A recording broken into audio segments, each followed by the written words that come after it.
Great. Thank you, everybody.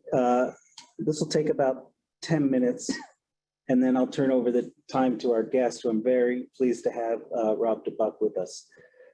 Today, we're going to be talking about suicide. Not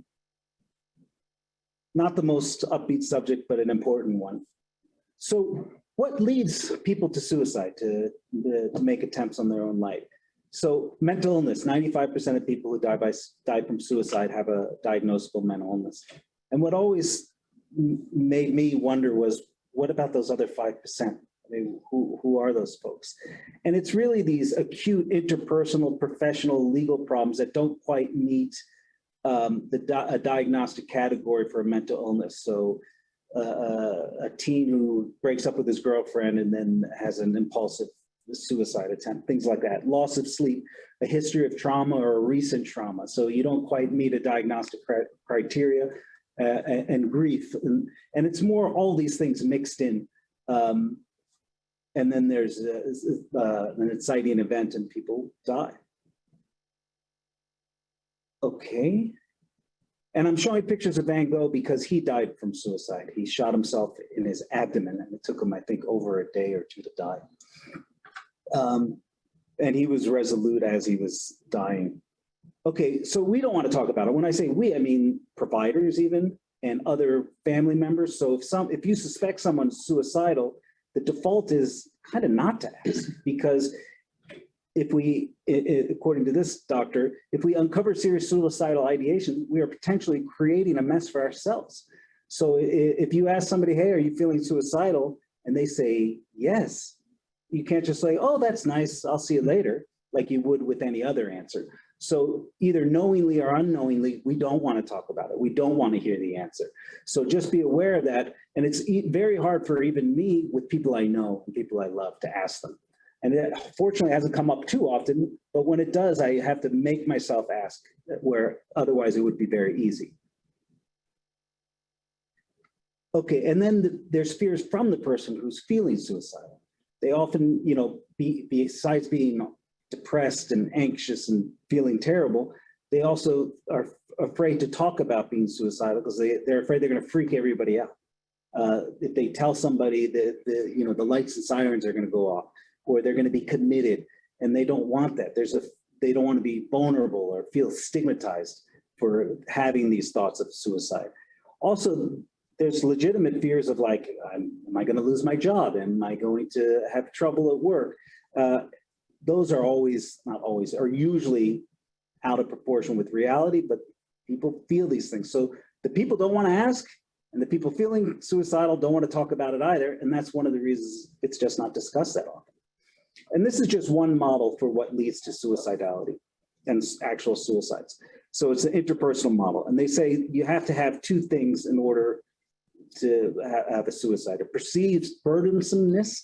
So people who are feeling depressed and suicidal often feel like, no, I'm just a burden. I'm just a burden on my family. My mom, I just weigh her down and I cause her so much trouble, and she's got to look after me. I'm just a burden. And then the other one that's even more potent is the perceived lack of connection. Nobody loves me. Nobody cares about me. My mom, so if I perceive that I'm a burden to my mom, but I say, but I know she loves me, then I'm much, much less likely to die by suicide. And according to this model, I won't. But if I say, oh, and I'm a burden to her and she doesn't really love me, I know she doesn't. No matter what she says, I don't believe it. Then you add in the potential capability of doing it, and then it can become lethal. This is the gun that Van Gogh used to shoot himself. It was recently, a couple of years ago, auctioned off for $180,000 in France.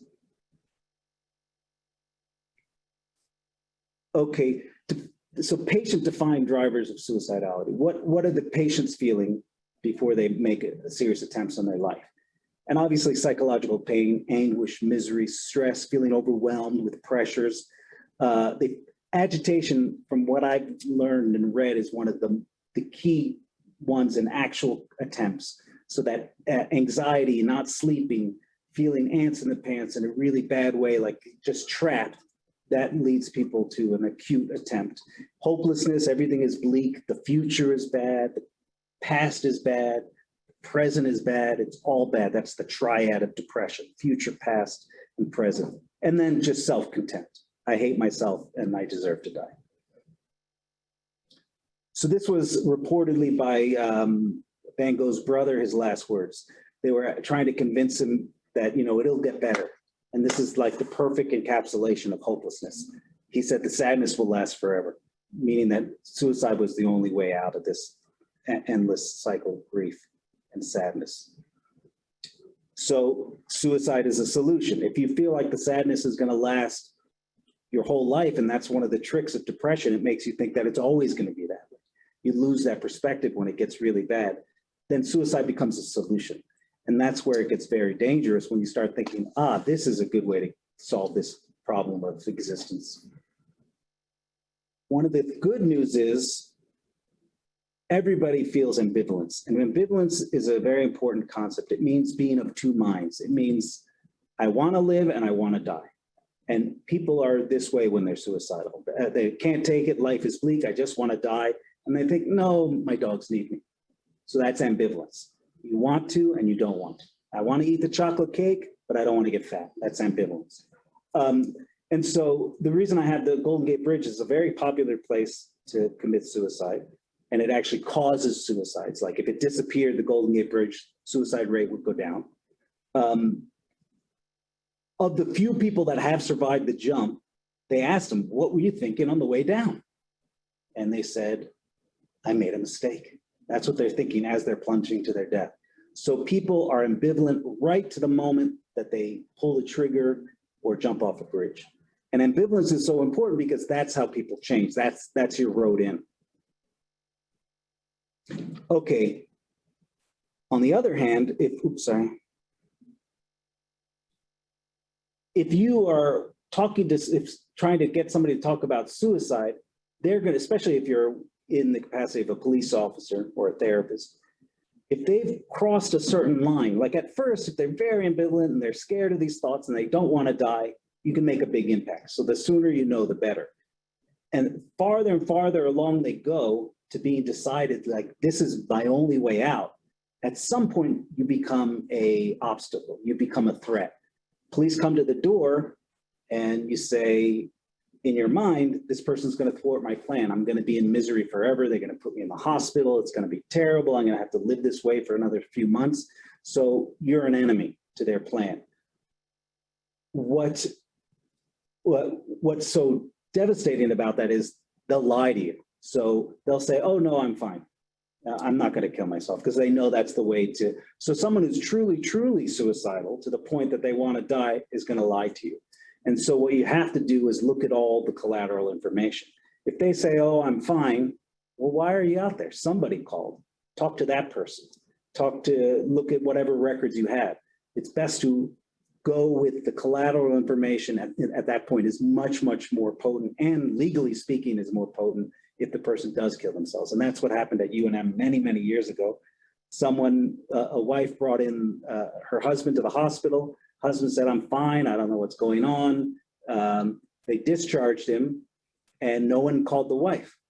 And so she was pissed. He had just left the hospital, drove and shot himself.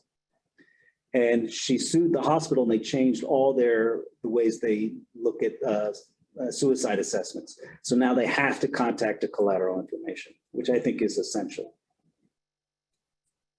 Okay, so how do you make inroads? How do you help somebody who's suicidal?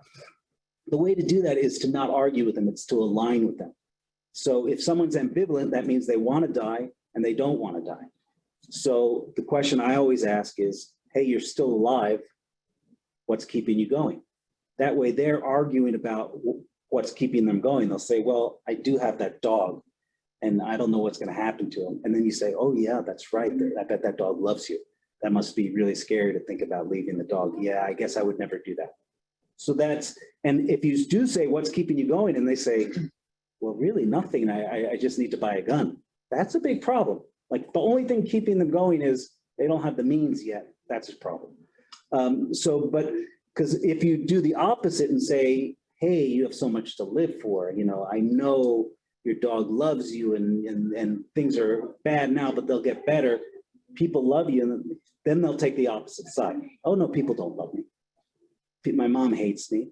You know, my dog barely pays attention to me. So now they're arguing for reasons to kill themselves. So the best you can do is just listen and align yourself with their grief and their despair and sort of balance the pros and cons of their thought of killing themselves. Because the idea is if they can air it out, they'll see that they're not alone and then they may want to live.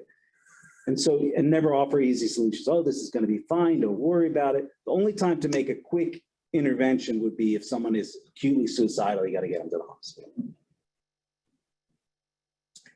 Okay, what is resilience?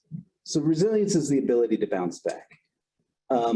Some people are more like eggs and some people are more like tennis balls. You drop both of them on the ground, which one's bouncing back, right? So they both have a trauma hitting the floor at a high velocity. And we go back and forth as people. Sometimes we're eggs and sometimes we're tennis balls, and we also have our own personal weaknesses to things. But it's the capacity to respond constructively to adversity and crisis. And it's response oriented, it's here and now. So if someone's suicidal, it's good to focus on, well, what can we do right now? What can we do to help you now? What can we do to get out of the house? And that's also an activation therapy that helps people. And resilience promotes well-being and purpose.